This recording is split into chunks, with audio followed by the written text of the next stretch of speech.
Asubuhi kama saa 4:30 mimi nilipokea simu kutoka kwa sheha wangu wa shehia ya Kengeja akiniambia kwamba kuna chombo kimeokotwa baharini kikiwa kina watu ambao hawajui, lakini baadaye aliniambia kwamba watu hawa wanakisiwa kwamba si raia wa hapa kwa sababu hawawezi kuongea Kiswahili. Kwa hiyo mimi nikamjulisha kamanda wangu wa uhamiaji wa kesi zao za kiuhamiaji ili tuende katika hilo tukio. Kwa bahati tumekwenda na kamanda wangu wa uhamiaji, tumefika kwenye tukio kwa wakati kabisa. Tukifika ndio kwanza watu wakawa sasa chombo kinafika bandarini. Kwa tulivyoziona hali zao si nzuri, tulishauriana pamoja na mheshimiwa mbunge na mwakilishi ambaye tayari wameshatoa maelezo ambao niliwakuta wapo eneo la tukio kwamba kutokana na hali zao tuwapeleke kwenye kituo cha afya Kengeja kwa haraka, lakini kwa idadi ya watu ilivyokuwa niliwashauri kwamba tusiende kituo cha afya Kengeja kwa sababu kile ni kituo, wahudumu watakao kuwepo pale watakuwa ni wachache. Kwa hiyo nikapiga simu kwa Daktari Dhamana wa hospitali ya Abdalla Mzee ili aweze kutayarisha timu yake ya madaktari ikimpa taarifa kwamba tunakwenda na hiyo hali ilivyo. Tunashukuru watu walikuwa ni wengi, hatukwenda na gari ya wagonjwa kama ni ambulance, lakini kupitia mheshimiwa mbunge na mwakilishi nao walitoa magari yao na gari ya ziada waliita, na sisi magari yetu ya ofisini tuliwapakia wote wale walikuwa na uhitaji na kuwahisha hapo hospitali ya Abdalla Mzee.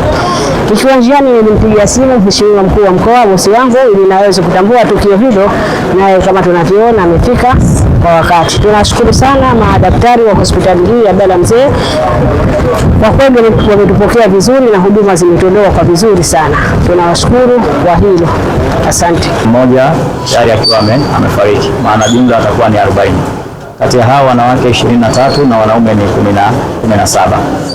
Na kati ya hao watoto wanaume ni 4 na wanawake ni 6. Walikuwa hali mbaya, lakini baada ya kupata huduma ya awali wametengemaa na hadi sasa wako katika mawodi na wanaendelea vizuri. Tunaendelea na utaratibu wa kufanya mawasiliano na ubalozi wa nchi yao ili tuone yule hii miili ambayo imepatikana, basi tunafanya utaratibu gani.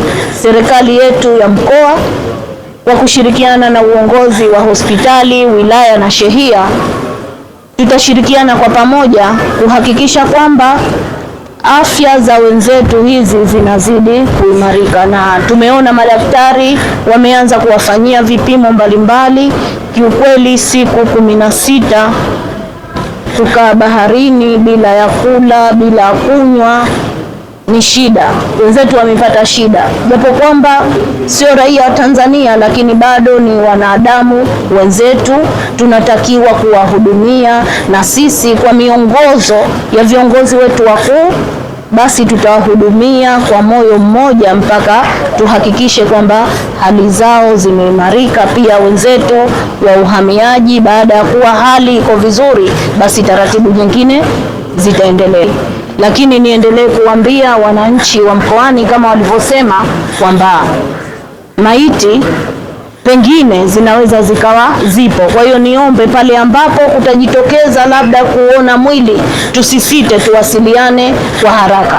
Hii ni ushukuru uongozi wa hospitali, ni washukuru madaktari wote kwa kazi kubwa, lakini ni washukuru na vyombo vyetu vya kamati ya usalama, na wao kuhakikisha kwamba changamoto hii ambayo imejitokeza basi inafanywa kazi kwa haraka. Nikushukuruni nyote kwa mashirikiano na niwaambie tuko pamoja katika hili.